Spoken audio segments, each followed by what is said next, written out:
അങ്ങനെ അറബിയോട് താങ്ക്സും പറഞ്ഞ് അമ്മിണിയും സുപ്രീം കൂടി ഇങ്ങനെ മുന്നോട്ട് പോകാൻ നിൽക്കുകയായിരുന്നു. പെട്ടെന്ന് പിന്നിൽ നിന്നൊരു ശബ്ദം. ഇതാരാണെന്ന് നോക്കിയപ്പോൾ പെട്ടെന്ന് അവർക്ക് മനസ്സിലായി അത് മറ്റാരുമായിരുന്നില്ല, അത് അമ്മിണിയുടെ അമ്മാവനായിരുന്നു.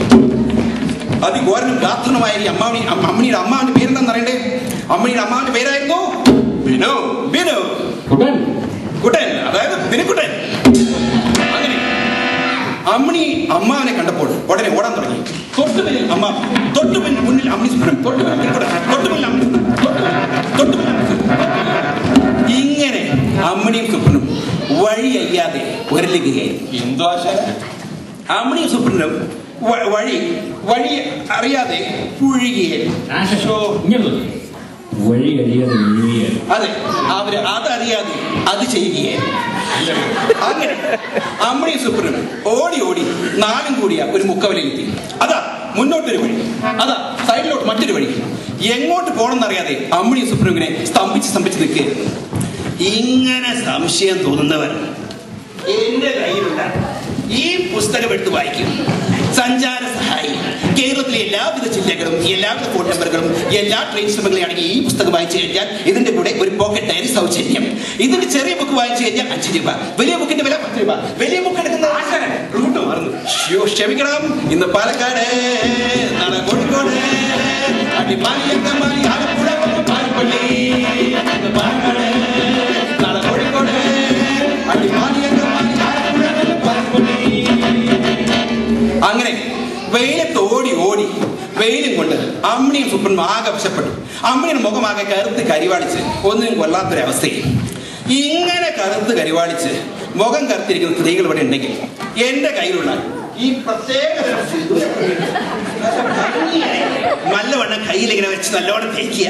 എന്നിട്ട് അതെടുത്തിട്ട് ഇങ്ങനെ ഭംഗിയായി മുഖത്ത് വെച്ച് നല്ലോണം എല്ലാവിധ വിഷയങ്ങളും മാറി, മുഖത്തുള്ള എല്ലാ കേടുകളും മാറി നല്ല സൗന്ദര്യമുള്ള മുഖമായി മാറും.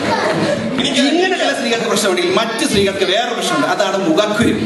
മുഖക്കുരുവുള്ള സ്ത്രീകളും പുരുഷന്മാരും യുവതികളും ഇവിടെ ഉണ്ടെങ്കിൽ അവർ എന്റെ കയ്യിലുള്ള ഈ മർമാണി പൊടിയെടുത്ത് നല്ല ഭംഗിയായി വീണ്ടും വന്ന് നല്ലോണം തേച്ചിങ്ങനെ പിടിപ്പിച്ചു കഴിഞ്ഞ് അതിങ്ങനെ വെച്ച് നല്ലോണം തേച്ച് പിടിപ്പിച്ചു കഴിഞ്ഞാൽ മുഖത്തുള്ള എല്ലാവിധ മുഖക്കുരുകളും എല്ലാ കേടുകളും മാറി മുഖം ഇങ്ങനെ മാറി ഇങ്ങനെയായി കിട്ടും.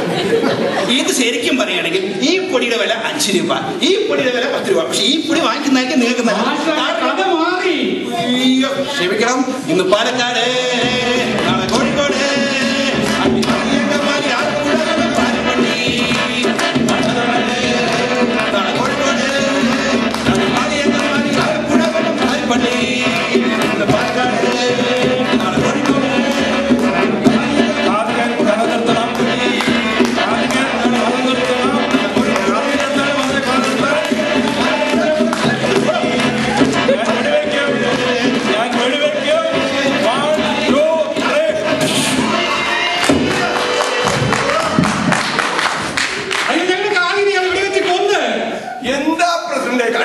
കഥ കൊള്ളിലേക്ക് വല്ല അടിയോ ചവിട്ടോ തന്നാൻ പറ്റും.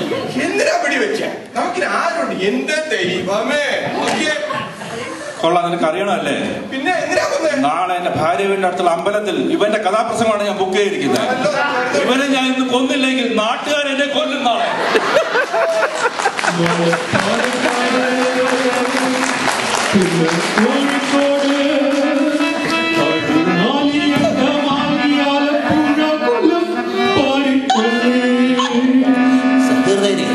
ഇതോടുകൂടി എന്റെ കഥ കഴിഞ്ഞു.